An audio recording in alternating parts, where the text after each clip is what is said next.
جناب سیدہ ام کلثوم رضی اللہ تعالی عنہا بڑی حسین، بڑی خوبصورت، سیرت کے اعتبار سے بڑی اعلیٰ درجے کی پیدائش نبی کے گھر میں ہوئی، پلی نبی کے گھر میں، تربیت نبی نے اپنی نبوت والے ہاتھوں سے کی۔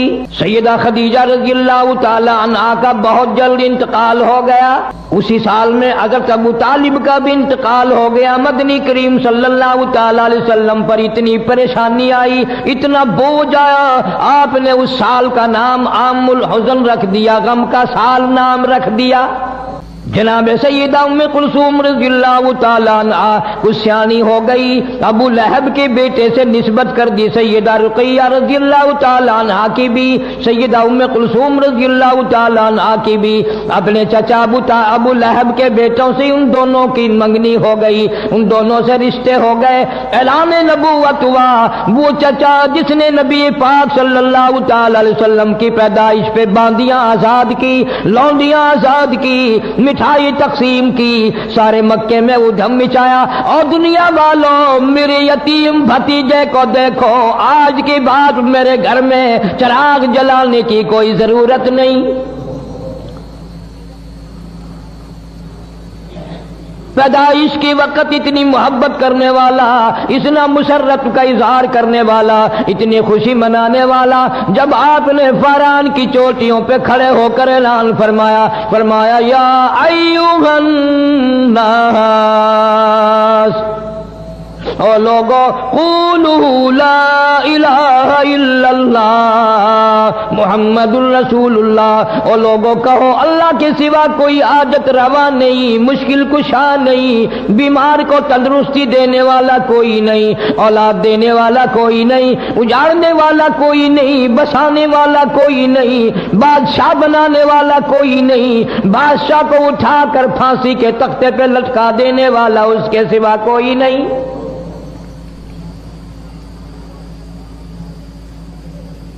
ابو لہب نے اسی وقت سب سے پہلا پتھر مارا چہرے انور پہ۔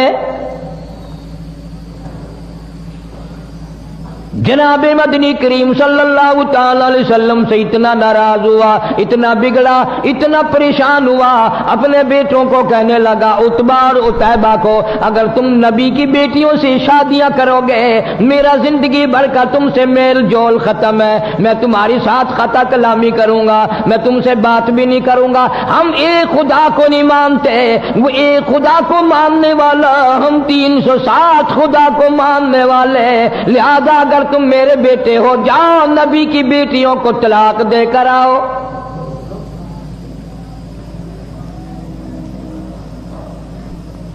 دھیوں کے درد وہی جانتے ہیں جن کے دھی ہیں، جن کے دھی نہیں وہ اس درد کو جانتے ہی نہیں، کس طرح نبھانی پڑتی ہے، کس طرح گزر کرنی پڑتی ہے، کس طرح سر جھکا کے اپنا وقت گزارا کرنا پڑتا ہے۔ محمد عربی صلی اللہ تعالی علیہ وسلم کے دروازے پہ ابو لہب کے چچا کے دونوں بیٹے آئے، اور بڑے نے تو صرف انکار کر دیا، ابھی رخصتی تو ہوئی نہیں تھی، لیکن چھوٹے نے نبی کریم صلی اللہ تعالی علیہ وسلم کی شان میں گستاخی بھی کی، بے ادبی بھی کی، دھی کی گالیاں بھی دی۔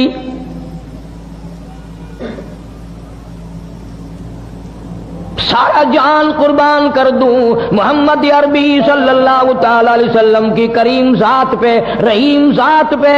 قرآن کریم میں ہے حریص علیکم بالمؤمنین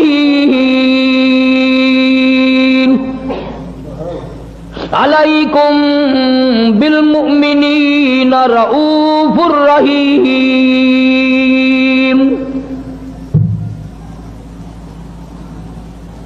آپ کے دل کو ٹھیس لگی، دکھ پہنچا، کلیجے میں درد اٹھا، ظالم تم میرے ساتھ بگاڑ کرتے ہو، مجھے مارتے ہو، مجھے پریشان کرتے ہو، مالک کی کائنات کی قسم، سر کے بالوں سے لے کر پیروں کے ناخنوں تک جسم کا کوئی حصہ ایسا نہیں جہاں تمہارے باپ نے مجھے پتھر نہ مارے ہو۔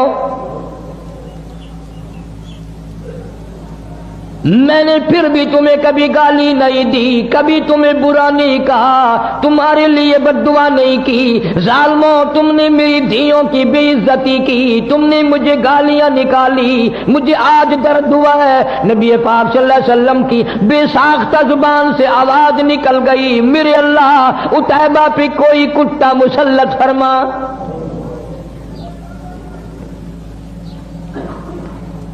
لا الہ الا اللہ محمد الرسول اللہ اتنا سستا نہیں جتنا تو نے سمجھ رکھا ہے۔ تیرے گیان سونے کی قیمت ہے، چاندی کی قیمت ہے، کپڑے کی قیمت ہے، دکان کی قیمت ہے، مکان کی قیمت ہے، کلمے کی کوئی قیمت نہیں۔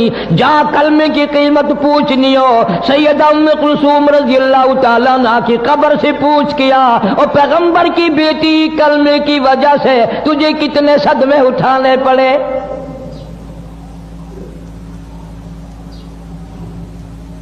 پر حد ہو گئی۔ اگر میں یوں کہوں گا کہ تم فتوے لگاؤ گے کہ وہ ہم سے پھر بھی اچھے نکلے۔ ابو لہب کو پتا چل گیا نبی پاک صلی اللہ تعالی علیہ وسلم نے میرے بچے کے لیے بد دعا کر دی، خود اس لڑکی کو بھی پتا چل گیا۔ ابو طالب بھی زندہ تھا، ابو طالب نے بلا کر کہہ دیا، ابو لہب تو نے اپنے اوپر بھی اپنی اولاد پہ بھی ظلم کیا، یاد رکھ میرے بھتیجے کی بد دعا سے تو بچنے والا نہیں، بچ نہیں سکے گا۔ دونوں کو لرزہ طاری ہو گیا۔ نبی کی زبان کے سامنے، نبی کے فرمان کے سامنے کافر لرزہ کھا گیا۔ ان کو یقین ہے نبی کی زبان غلط نہیں ہو سکتی، نبی کا فرمان غلط نہیں ہو سکتا، نبی کا ارشاد غلط نہیں ہو سکتا۔ ابو لہب کافر کو بھی یقین ہے تو اتنا بڑا مسلمان ہے، حاجی ہے، نمازی ہے، غازی ہے، تو افسر بنا پھرتا ہے، تو ذمہ دار بنا پھرتا ہے، لیکن مالک کی کائنات کی قسم تجھے حضور کی زبان پہ یقین کوئی نہیں۔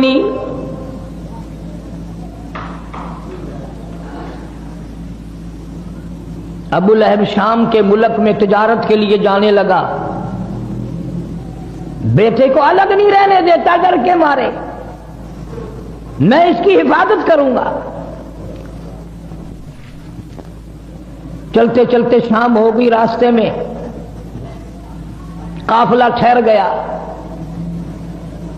ابو لہب اتنا بڑا دشمن سارے قافلے کے لوگوں کو اکٹھا کر کے کہنے لگا، تمہیں معلوم ہے کہ اس مکے کے نبی نے میرے بچے کو بد دعا دے رکھی ہے، ہمیں ڈر بڑا ہے، سارے سامان کا ٹیلا سا بناؤ، سارا سامان تجارت کا اکٹھا کر کے کٹیبہ بناؤ، میرے بچے کو اس کے اوپر سلاؤ، چاروں طرف خود سو جاؤ تاکہ حفاظت ہو جائے۔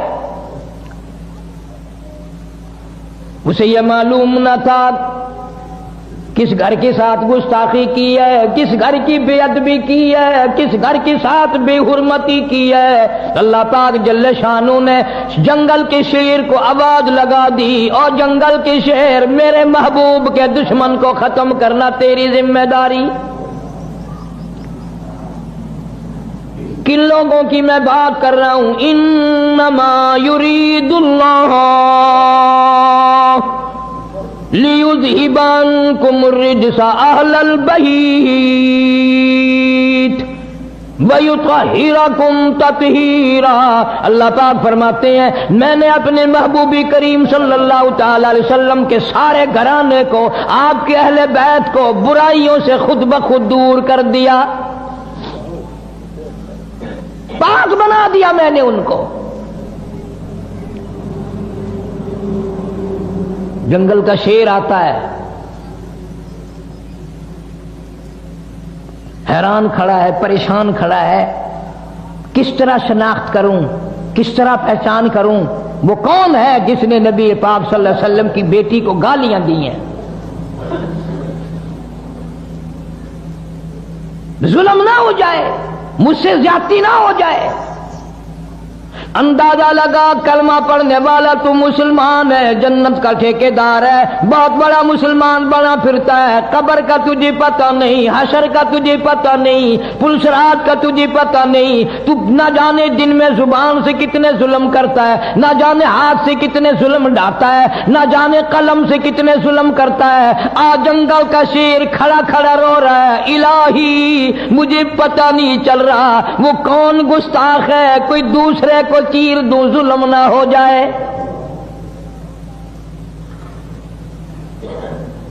درندہ شرما رہا ہے، چیر پھاڑ کر کھانے والا جانور شرما رہا ہے، جنگل کا شیر شرما رہا ہے، تو حاجی ہو کر، عالم ہو کر، مسلمان بن کر دوسرے پہ زیادتی کرتے ہوئے تو قبر میں تو چلا گیا پر شرمایا کبھی نہیں۔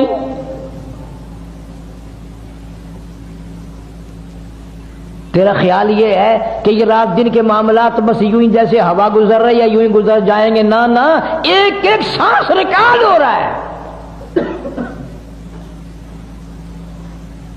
بعض صحابہ اکرام نے حضور کریم صلی اللہ علیہ وسلم سے جب یہ سنا کہ ایک ایک لفظ لکھا جائے گا اور ایک ایک حرکت نوٹ کی جائے گی، خدا کی قسم 20 برس تک لوگوں سے کلام نہیں کیا،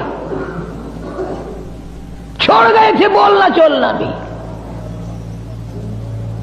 جنگل کا شیر انتظار میں کھڑا ہے، اللہ پاک جل شانہ کی طرف سے جنگل کو آواز آئی، شیر کو آواز آئی، اور جنگل کے شیر ان سب کے منہ دیکھ لے سونگ کر، جس کے منہ سے نبی کی دھی کو گالیاں دینے کی، بے ادبی کی، گستاخی کی بو آئے، بدبو آئے، اس کو مار ڈالنا ہے۔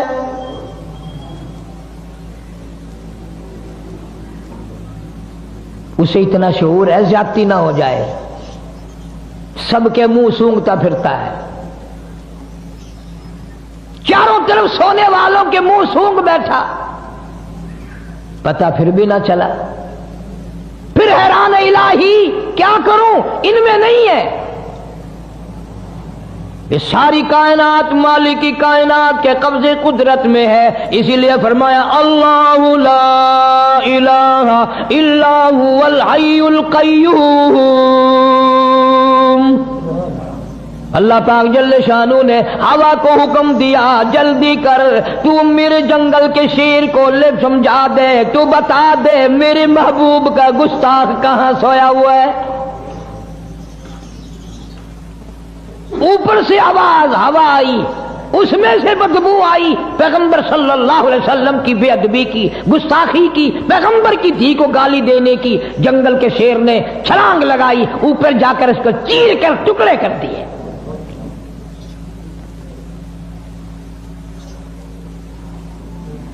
جا اللہ پاک تجھے مدینے پاک کی زیارت نصیب فرمائے، نبی پاک صلی اللہ تعالی علیہ وسلم کے گنبد خضرا پہ جا اور وہاں جا کر پوچھ کیا کالی کملی والے تیرا اس لا الہ الا اللہ محمد الرسول اللہ پہ کیا خرچ ہوا ہے؟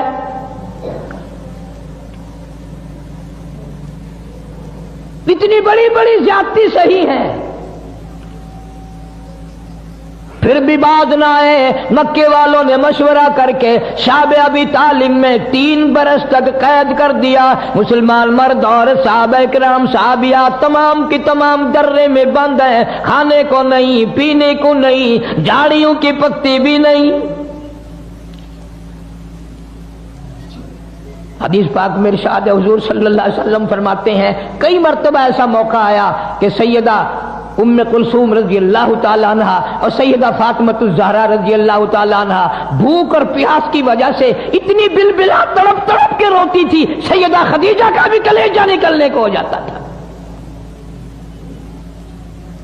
روئے ہیں محمد عربی صلی اللہ علیہ وسلم بھی اپنی معصوم بچیوں کو، ان ننھی منی کلیوں کو دیکھ دیکھ کر رویا کرتے تھے۔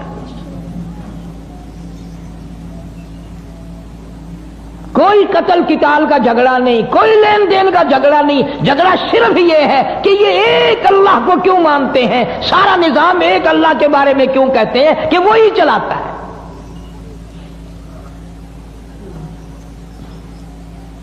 ایک دو دن کی بات نہیں، 3 برس تک بڑی مصیبتیں برداشت کرنی پڑی۔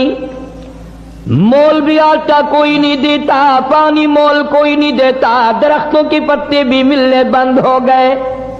اللہ اکبر اللہ۔ امام الانبیاء محبوب کبریا حضرت محمد مصطفیٰ صلی اللہ تعالی علیہ وسلم فرماتے ہیں میں نے اپنی بچیوں کو دیکھا وہ بھی بیٹھی رو رہی ہیں، سیدہ خدیجہ رضی اللہ تعالی عنہا بھی رو رہی ہیں، میں نے ان سب پوچھا ان سب سے رونے کا، سیدہ خدیجہ کی بھی آواز نہ نکل سکی اور کہنے لگی کالی کملی والے بڑی مکے کی میں دولت مند عورت تھی، میں مشہور تاجرہ تھی، بڑا مال تھا، بڑا کاروبار تھا، بڑا دھندا تھا، بڑا روپیہ پیسہ تھا، بڑا سونا چاندی تھا، پر مجھے کوئی پشیمانی نہیں، خوش ہوں تمام کا تمام میرا لا الہ الا اللہ محمد الرسول اللہ پہ خرچ ہو گیا۔ آج حالت یہ ہے میں ان ننھے منھے بچیوں کو بھوکا دیکھ رہی ہوں، پیاسی دیکھ رہی ہوں، ان کی آواز تک نکلنی روتی روتی بند ہو گئی، میں آخر ماں ہوں کس طرح برداشت کروں؟ آپ کوئی دعا فرمائیں۔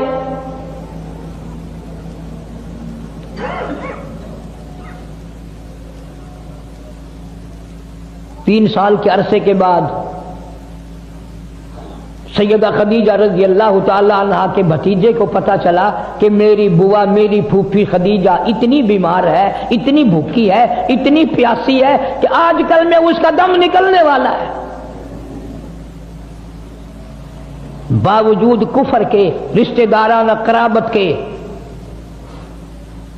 مدنی کریم صلی اللہ علیہ وسلم نے روتے ہوئے فرمایا او مکے والوں چلو ہمارا تمہارا توحید باری تعالیٰ میں جھگڑا ہے، کلمے کی وجہ سے جھگڑا ہے، لیکن یہ ہمارے بچے، یہ ہماری بچیاں، تم قریش کے خاندان کے ہو، عرب کے باشندے ہو، تم تو فخر کیا کرتے تھے مہمان نوازی پہ، ان بچوں کو تڑپتے ہوئے دیکھ کر مذاق کرتے ہو۔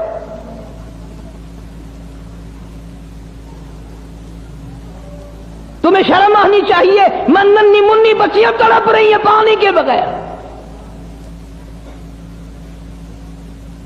سیدہ خدیجہ رضی اللہ تعالیٰ عنہ کا بھتیجا تھوڑا سا کھانا لے کر آنے لگا، اتفاق سے ابو جہل کی نظر پڑ گئی، شور مچا کے کہنے لگا سرین خلاف ورزی ہو رہی ہے، مسلمانوں کے پاس کھانے پینے کی کوئی چیز نہیں جانے دی جائے گی۔ خدیجہ کا رضی اللہ تعالیٰ عنہ کا بھتیجا کہنے لگا میں سب کے لیے نہیں، میری پھوپھی بڑی بیمار ہے، میری پھوپھی کی بیٹیاں بڑی بیمار ہے، سیدہ ام کلثوم کا کئی دل کا فاقہ ہے، سیدہ فاطمہ الزہرا رضی اللہ تعالیٰ عنہا کا کئی دل کا فاقہ ہے، میری بوا کی دھیے بھوک سے مر رہی ہیں، پیاس سے مر رہی ہیں، میں تو صرف ان کے لیے لے کے چلا ہوں۔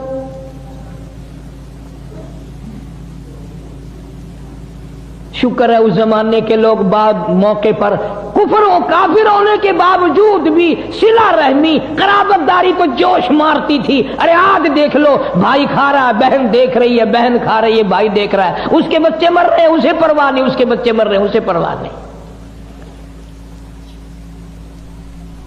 ابو جہل نے اپنا قبیلہ بلا لیا، ادھر سے کہ دوسرا آدمی آیا اس نے بھی اپنا قبیلہ بلا لیا۔ ابو جہل کہنے لگا ہرگز نہیں جا سکے گا، کھانے کا لقمہ تو کیا پانی کی بوند نہیں مسلمانوں کے پاس جا سکے گی۔ اسے غصہ آیا، اس نے اونٹ کی ہڈی اٹھا کر ابو جہل کے سر میں دے ماری۔ پھر کچھ کافر لوگ اور اکٹھے ہو گئے، کہنے لگا 3 سال ہو گئے تمہاری اب تک آگ بجھی نہیں۔ ایک نہیں دو نہیں سینکڑوں بچے صحابیات کی گود میں تھے، اتنے ننھے ننھے بچے، چاند جیسی شکل والے بچے، جب ماں کو کھانا نہ ملا، پینا نہ ملا، درختوں کے پتے بھی نہ ملے، چاند جیسی شکلوں والے بچے اپنی ماں کی گود میں تڑپ تڑپ کر، ایلیاں رگڑ رگڑ کر، اتنی لمبی لمبی زبان نکال نکال کر ماں کی گود میں دم توڑ رہے ہیں۔ ہر عورت بھی دیکھ رہی ہے، پریشانی کا عالم ہے، لیکن کوئی ثابت نہیں کر سکتا کہ کوئی لا الہ الا اللہ محمد الرسول اللہ پڑھنے والی عورت کوئی یہ کہہ کے نہ اٹھی، کسی نے گلہ نہ کیا، کسی نے شکوہ نہ کیا، کسی نے اسلام کی برائی نہیں کی، کسی نے قرآن کی برائی نہیں کی۔ اسلام کی وجہ سے، ایمان کلمے کی وجہ سے ہمارے بچے بھوکے مر رہے ہیں۔ کتابوں میں موجود ہے، ایک عورت کہتی تھی بچے کا دم لاکھوں مر جائیں میں کلمہ چھوڑنے کو تیار نہیں۔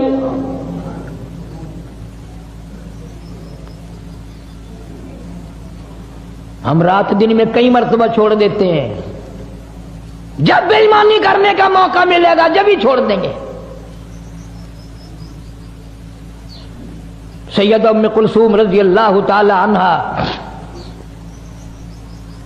مکے میں تھی، ہجرت کر کے حضور صلی اللہ علیہ وسلم مدینہ منورہ میں تشریف لے گئے۔ زید بن حارث رضی اللہ تعالیٰ عنہ کو حضور صلی اللہ علیہ وسلم نے بھیجا، بعد میں جاؤ مکے سے میرے اہل و عیال کو، میرے بچوں کو لے آؤ۔ مدینے میں آ پہنچی، میدان بدر آ گیا۔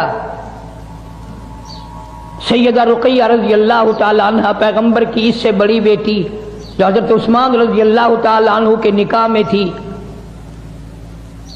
ہجرت سے پہلے حبشے کی طرف حضرت عثمان نے جب ہجرت کی تو سیدہ رقیہ رضی اللہ تعالیٰ عنہ ساتھ تھی، اور آپ نے مکے سے میلوں باہر نکل کر رخصت فرمایا اور یوں فرمایا عثمان، حضرت ابراہیم علیہ السلام اور لوط علیہ السلام کے بعد تو پہلا آدمی ہے جو ایمان اسلام کے لیے بغیر بیوی کے ہجرت کر رہا ہے۔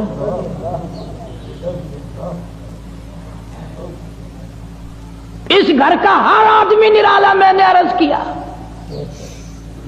سیدہ رقیہ رضی اللہ تعالیٰ عنہ، سیدنا عثمان رضی اللہ تعالیٰ عنہ ایک جگہ میاں بیوی بیٹھے ہیں، آپ تشریف لے آئے تو آپ نے قسم کھا کر فرمایا میں نے زندگی بھر میں اتنا حسین جوڑا کبھی نہیں دیکھا۔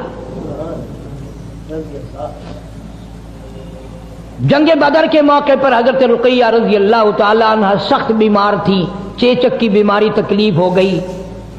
حضرت عثمان کو نبی پاک صلی اللہ علیہ وسلم نے فرمایا تم یہیں رہ کر میری بیٹی کی تیمارداری کرو، میں تمہیں جنگ میں جہاد میں شریک سمجھوں گا۔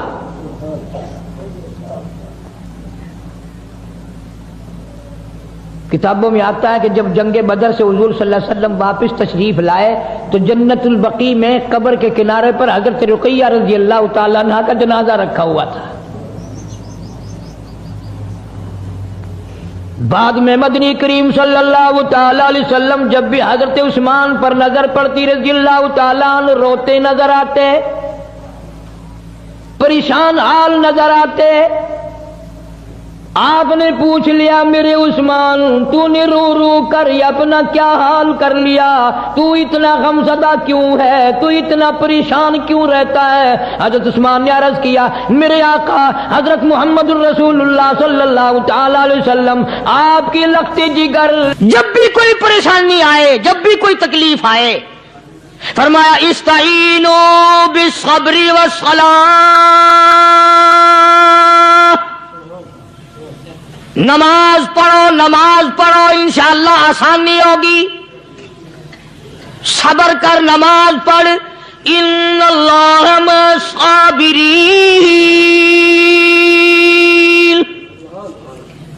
اللہ پاک صبر کرنے والوں کا ساتھی ہے، صبر بھی کرتا جا، نماز بھی ادا کرتا جا، جس سے تیرا بگاڑ ہے یوں بھی سوچتا جا میری طرف سے کوئی ظلم نہ ہو جائے میں مارا جاؤں گا۔ اللہ کے نیک برگزیدہ بندے، مقبول ترین بندے، اللہ والے، اللہ کے ولی، بزرگان دین رحمہم اللہ علیہم اجمعین کے واقعات اور مختصر سے حالات اس نیت سے عرض کر رہا تھا کہ ہمیں بھی اپنے گریبان میں جھانکنے کا موقع ملے، ہم لوگ بھی یہ سوچیں کہ یہ اللہ والے تھے، پیٹ بھی تھا، نفس بھی تھا، بیوی بھی تھی، بچے بھی تھے، پیاس بھی لگتی تھی، بھوک بھی لگتی تھی، کپڑا بھی درکار تھا، سردی گرمی بھی آتی تھی، ان لوگوں نے اللہ کی رضا کیسے حاصل کی؟ نیت میری کسی کی تردید مقصود نہیں، سمجھانے کے لیے کہتا ہوں، جیسے سڑک پہ پیدل آدمی چل رہا ہو اور پاس سے کار گزرتی ہے تو دل میں خیال آتا ہے کہ میرے پاس بھی کار ہوتی۔ ان اللہ کے نیک بندوں کو دیکھ کر میں اور آپ کیوں نہیں سوچتے کہ میں بھی اللہ کا نیک بندہ بن جاتا؟ کوٹھی بنگلہ دیکھ کر، لمبا چوڑا کاروبار کارخانہ دیکھ کر آدمی کے دل میں آتا ہے یارو یہ کارخانے دار ہے، میں اس کا مزدور ہوں۔ تیرے دل میں یہ بات کیوں نہیں آتی کہ میں نماز بھی نہیں پڑھتا اور فلانا ساری رات سویا ہی نہیں؟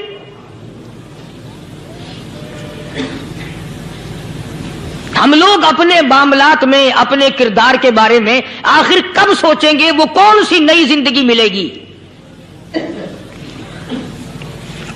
بس ایک دھوکہ لگا ہوا ہے، او جی میں تو گناہگار ہوں میرا کیا، او جی میں تو گناہگار ہوں میرا کیا، یوں کرتا کرتا ہی مر جائے گا، توبہ نہیں کرنی۔ کوئی آدمی پلیت ہو اور وہ یہ کہتا رہے او یار میں تو پلیت ہوں، یار میں تو ناپاک ہوں، میرا کیا میں تو ناپاک ہوں۔ اللہ کے بندے پانی کے پاس جا، غسل کر، پھر ہی تو پاک بنے گا۔ اپنے آپ کو پلیت پلیت کہتا رہے، یوں تو پاک نہیں بنے گا۔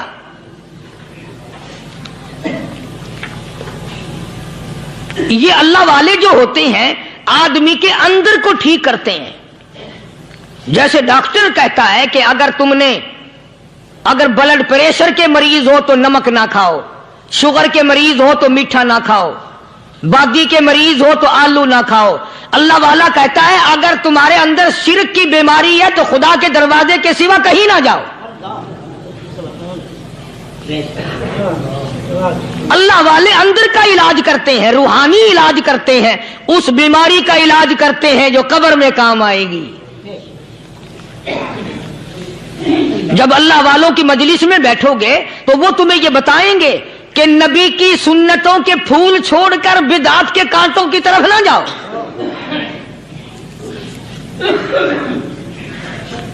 اور ہدایت ہے محمد کریم صلی اللہ علیہ وسلم کی، سبحان اللہ۔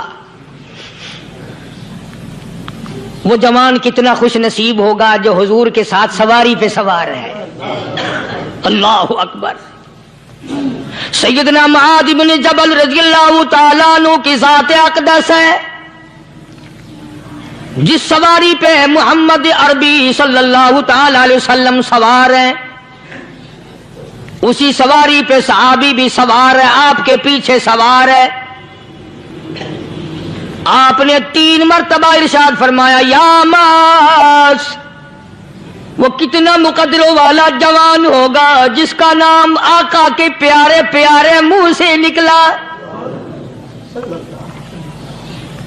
فرمایا یا معاذ، او معاذ، عرض کیا لبیک و سعدیک، میرے آقا میں حاضر ہوں، میں غلامی میں حاضر ہوں۔ کچھ نہیں فرمایا، پھر دوسری مرتبہ ارشاد ہوا یا معاذ، عرض کیا لبیک و سعدیک، کالی کملی والے میں تیری خدمت میں حاضر ہوں، میں غلامی میں حاضر ہوں۔ تیسری مرتبہ پھر فرمایا یا معاذ۔ سمجھے آپ؟ یہ تو حضور کو پتا تھا کہ میری آواز اس نے پہلی دفعہ میں ہی سن لی، پکار رہا ہے میں حاضر ہوں۔ 3 مرتبہ آواز اس لیے دی، یعنی میں جو تجھے بتانا چاہتا ہوں وہ بڑی اہم بات ہے، توجہ کر، دھیان کر اس بات کی طرف جو میں تجھے بتانے لگا ہوں۔ تیسری مرتبہ ارشاد ہوا یا معاذ، عرض کیا لبیک و سعدیک، میرے آقا میں حاضر ہوں، غلامی میں حاضر ہوں۔ ارشاد فرماؤ، فرمایا یا معاذ لا تشرک باللہ، او معاذ مجھ سے ارشاد سن لے، مجھ سے پیغام سن لے، میں محمد کریم صلی اللہ تعالی علیہ وسلم تجھے بڑی پتے کی بات بتانے لگا ہوں، گر کی بات بتانے لگا ہوں، کوئی حقیقت کی بات بتانے لگا ہوں۔ لا تشرک باللہ، او میرے جوان، میرے صحابی، او معاذ اللہ کی ذات میں، اللہ کی صفات میں کسی کو شریک نہ ٹھہرانا،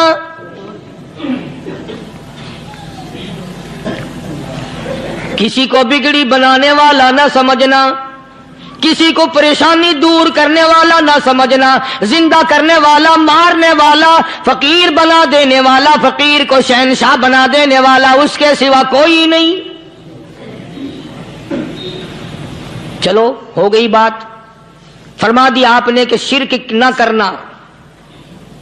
اب ہماری بات سنو، ابھی حدیث کا جملہ باقی ہے جو محمد عربی صلی اللہ علیہ وسلم کی زبان مبارک سے نکلا، اہم بات باقی ہے۔ ٹھیک ہے فرما دیا، لیکن اب سوال کرو سرکار مدینہ صلی اللہ علیہ وسلم سے کہ جی اگر کوئی مصیبت کی وجہ سے کر بیٹھے، اگر کوئی پریشانی کے عالم میں آ کے کر بیٹھے، کوئی دکھوں کا مارا ہوا کر بیٹھے، تو صاف فرما دیا، فرمایا اوماز ان قتلتا، اگرچہ تجھے قتل کر دیا جائے، تیرا ٹکڑا ٹکڑا کر دیا جائے، تیرا قیمہ بنا دیا جائے، اس سے بھی سخت بات آگے فرمائی، او حرقتا، چاہے تجھے جلا کر خاک کر دیا جائے، تیرا قیمہ بنا دیا جائے، تجھے جلا کر راکھ بنا دیا جائے، کسی حال میں بھی تجھے شرک کرنے کی اجازت نہیں۔ اور ایک اور بات میرے سے سن کر پکا کے لے جاؤ، چوری کرنے والا ساری عمر چوری کرتا ہے، لیکن کبھی ایسا دن اس کی زندگی میں نہیں آیا ہوگا جب وہ یہ کہے کہ میں عبادت کر رہا ہوں۔ لاکھ چوری کی ہو، یہ کہے گا کہ میں گناہگار ہوں، چوری کر اپن چلو تمہارے منہ پہ نہیں کہے گا، دل میں کہے گا۔ زنا کرنے والا کبھی نہیں کہتا کہ میں گناہ نہیں کرتا، شراب پینے والا کبھی نہیں کہتا کہ میں گناہ نہیں کرتا، حرام کھانے والا، رشوت لینے والا کبھی نہیں کہتا کہ میں گناہ نہیں کرتا۔ شرک ایسا گناہ ہے، ایسی گمراہی ہے، اس کو بندہ گناہ سمجھ کر نہیں عبادت سمجھ کے کرتا ہے۔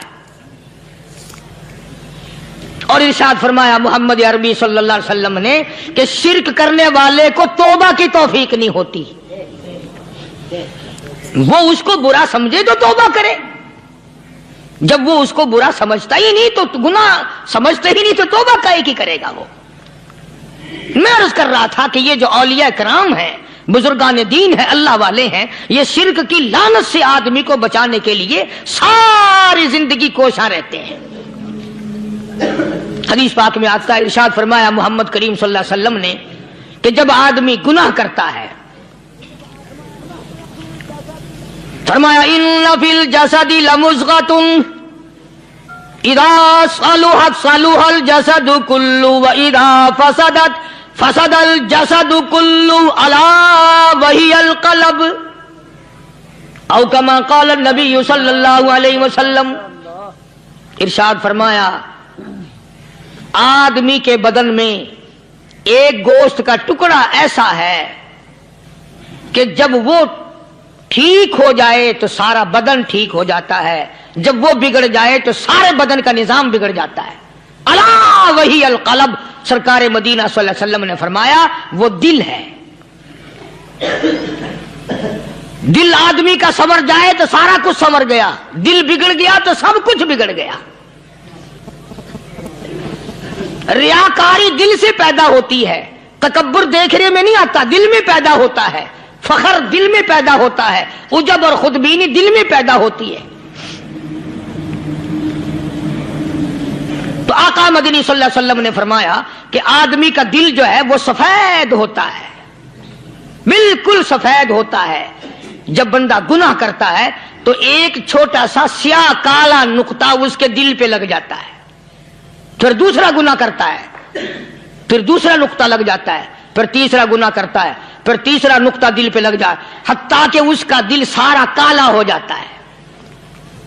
اور جب سارا دل کالا ہو جاتا ہے تو اس کے دل کے اندر پھر حق سمجھنے کی گنجائش نہیں رہتی، پھر وہ اتنا بگڑتا ہے کہ خلاف شرع کام کو وہ عبادت کہتا ہے، پھر وہ ڈھول دھماکے کو عبادت کہتا ہے، پھر وہ چمٹا کھڑکانے کو عبادت کہتا ہے، پھر وہ نشہ کرنے کو عبادت کہتا ہے، پھر وہ نماز نہ پڑھنے کو عبادت کہتا ہے، پھر وہ قرآن کے قریب نہ آنے کو عبادت کہتا ہے۔ حالانکہ بزرگوں کا یہ طریقہ کار نہیں۔ سائیں توکل شاہ صاحب سب کا جو رحمت اللہ علیہ